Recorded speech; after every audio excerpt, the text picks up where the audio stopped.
Delhi blast मामले में चर्चा में आई फरीदाबाद की अल फलाह यूनिवर्सिटी के अलग अलग ठिकानों पर मंगलवार सुबह 5 बजे ईडी की छापेमारी हुई। इस छापे की जद में अल फलाह ट्रस्ट और अल फलाह यूनिवर्सिटी दोनों हैं।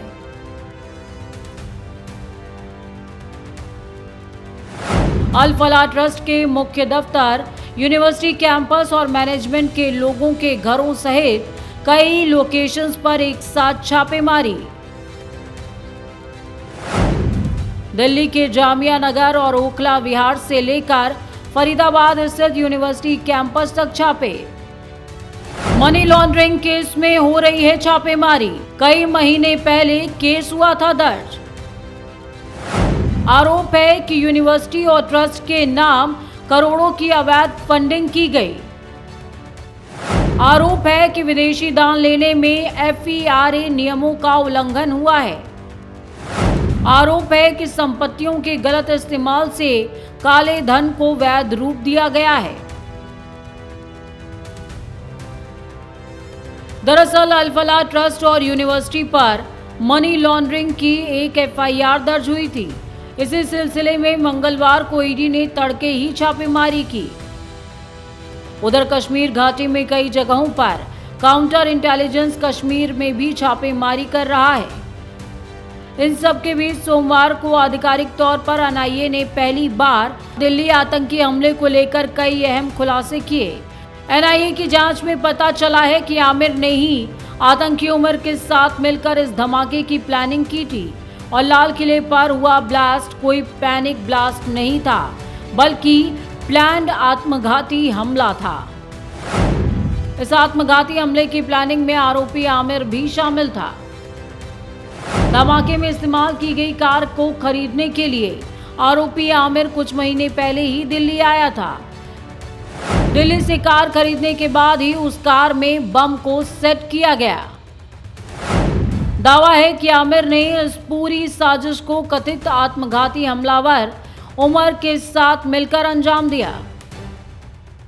NIA ने आतंकी उमर नबी को सुसाइड बॉम्बर भी बताया है। साथ में इस आतंकी साजिश के कई डिजिटल सबूत मिले हैं, जिसकी जांच दिल्ली, फरीदाबाद से लेकर जम्मू कश्मीर तक जारी है। अब तक 70 से ज्यादा गवाहों और घायलों के बयान दर्ज कराए जा चुके हैं। वहीं अब तक 2000 से ज्यादा लोगों से पूछताछ की जा चुकी है। कई तकनीकी और डिजिटल सबूत भी मिले हैं, जिनका विश्लेषण किया जा रहा है। जांच टीम अब बड़े नेटवर्क को पकड़ने, फंडिंग के सोर्स का पता लगाने और मास्टरमाइंड्स की पहचान करने पर फोकस कर रही है। तो वहीं जारी इस जांच के बीच दिल्ली धमाके को लेकर एक और बड़ा खुलासा हुआ। दावा किया जा रहा है कि जिस कार में ब्लास्ट हुआ उससे एक जूता भी जांच के समय बरामद किया गया और दावा है कि दिल्ली धमाके में ये नया एंगल ला सकता है।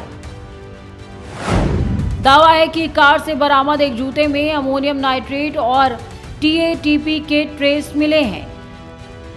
TATP एक बेहद खतरनाक और हल्का विस्फोटक माना जाता है, जिसे आतंकी अक्सर इस्तेमाल करते हैं। इसी वजह से शू बॉम्बर की आशंका जताई जा रही है। दावों के अनुसार आतंकी उमर मोहम्मद का एक पैर स्टीयरिंग व्हील से चिपका मिला था। उसी से DNA भी मिला है। हालांकि अभी तक आधिकारिक तौर पर इसकी पुष्टि नहीं है कि जूते में TATP या किसी शू बॉम्ब के सुराग मिले। अब अगर इन दावों में हकीकत हुई तो जैश-ए-मोहम्मद का आतंकी उमर मोहम्मद एक शू बॉम्बर हो सकता है।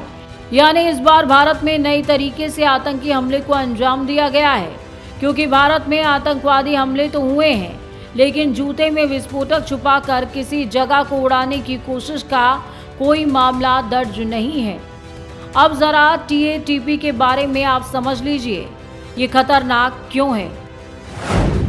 TATP दुनिया के सबसे खतरनाक और बेहद अस्थिर विस्फोटकों में से एक माना जाता है।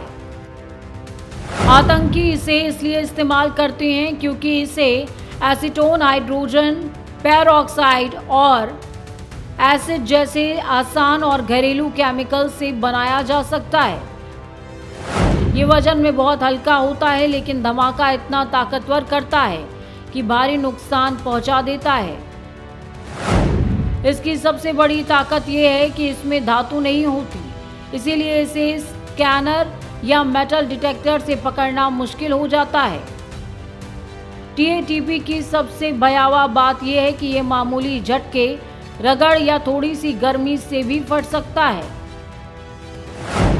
इसी वजह से इसे आतंकी दुनिया में मदर ऑफ शैतान यानी शैतान की मां कहा जाता है। जैसे 2005 के लंदन ब्लास्ट और 2016 ब्रसेल्स एयरपोर्ट अटैक। कई बार ISIS जैसे संगठनों ने भी इसी विस्फोटक का उपयोग किया है। अब NIA इन सभी एंगल्स की जांच कर रही है और इस जांच में Delhi police, Jammu Kashmir police, Haryana police, UP police और अन्य केंद्रीय एजेंसियां भी लगातार इस आतंकी हमले के खुलासे में लगी हुई हैं। Bureau report, prime news.